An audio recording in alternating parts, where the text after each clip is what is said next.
ফাবিআইয়ি আলাই রাব্বিকুমা তুকাযযিবান 41 বার পড়লে কি হয় জানলে আপনি অবাক হয়ে যাবেন। পবিত্র কোরআন কারীমের অন্যতম একটি আয়াত হচ্ছে ফাবিআইয়ি আলাই রাব্বিকুমা তুকাযযিবান। এটা সূরা রহমানের ভিতরে রয়েছে। প্রায় আল্লাহ তাআলা 31 বার এই আয়াতটি নাযিল করেছেন। একটা সূরার ভিতরে 31 বার বলেছেন। আল্লাহ বুঝাতে চেয়েছেন তোমরা আল্লাহর কোন কোন নিয়ামত করবে অস্বীকার। আমাদের কোনো নিয়ামতকে অস্বীকার করার কোনো সুযোগ নাই। আল্লাহ তাআলা কত নিয়ামত আমাদেরকে দান করেছেন। সুতরাং সূরা রহমান, এই সূরা রহমান আমরা পড়ি আর রহমান আল্লামাল কোরআন খালাকাল ইনসান। In the day of judgement, কিয়ামতের ময়দানে আল্লাহ তাআলা নিজেটা পড়বেন আনার রহমান আল্লামাল কোরআন। আল্লাহ তাআলা নিজেই কোরআন তেলাওয়াত করবেন। সুতরাং যেই কোরআন আল্লাহ নাযিল করেছেন সেই কোরআনের তেলাওয়াত আল্লাহ তাআলা যে সূরা দিয়ে করবেন কিয়ামতের ময়দানে, সেই সূরার নাম হচ্ছে সূরাতুর রহমান। আর এই সূরা রহমানের ভিতরে যে আয়াত বারবার এসেছে সেটা হচ্ছে ফাবিআইয়ি আলাই রাব্বিকুমা তুকাযযিবান। এই ফাবিআইয়ি আলাই রাব্বিকুমা তুকাযযিবান পড়লে কি হয়? 1 নাম্বার, যদি আপনি ফাবিআইয়ি আলাই রাব্বিকুমা তুকাযযিবান 41 বার পরে দোয়া করেন, আল্লাহ তাআলা আপনার দোয়া কবুল করে নেবেন।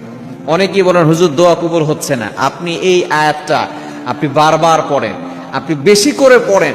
যখন দোয়া কবুলের সময় হয় ওই সময়টা আপনি ফাবিআইয়ি আলাই রাব্বিকুমা তুকাযযিবান 41 বার পড়েন। আগে পরে দুরূদ শরীফ পড়ে দোয়া করবেন, আল্লাহ তাআলা আপনার দোয়াগুলো অ্যাকসেপ্ট করে নেবেন, কবুল করে নেবেন। নাম্বার 2, আপনার অভাব আল্লাহ তাআলা দূর করে দিবেন। অনেকে অভাবের ভিতরে আছেন, আপনি এই আয়াতটা পড়েন।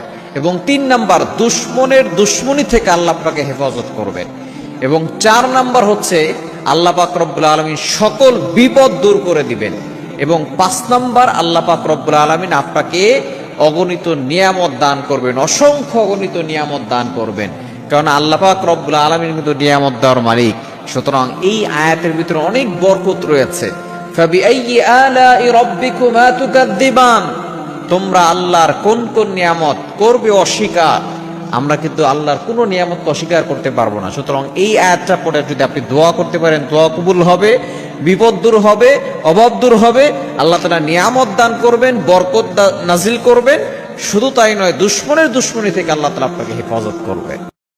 মাগরিবের নামাজের পরে এই দোয়াটা যদি কোনো ব্যক্তি একবার পাঠ করতে পারে, আল্লাহ রাসূল বলেন ৭০টা বিপদ থেকে তাকে মুক্ত করে দেওয়া হবে। আর এই ৭০টা বিপদের মধ্যে সবচেয়ে ছোট্ট বিপদ সেটা হলো দারিদ্রতা। আপনি 7 বার করে পাঠ করবেন, দেখবেন যে আল্লাহ রাব্বুল আলামিন আপনার সব বিপদ আপদ বালা মুসিবত থেকে হেফাজত করে নিয়েছে। আর আপনাকে আল্লাহ পাক যখন হালাল রিজিক দান করবে, আপনার দারিদ্রতা বিমোচন করে দিবে, দূর করে দিবে, তখন দেখবেন যে অনেক বিপদ বালা মুসিবত আল্লাহ পাক আপনার কাছ থেকে অনেক দূরে হটায় নিয়েছে।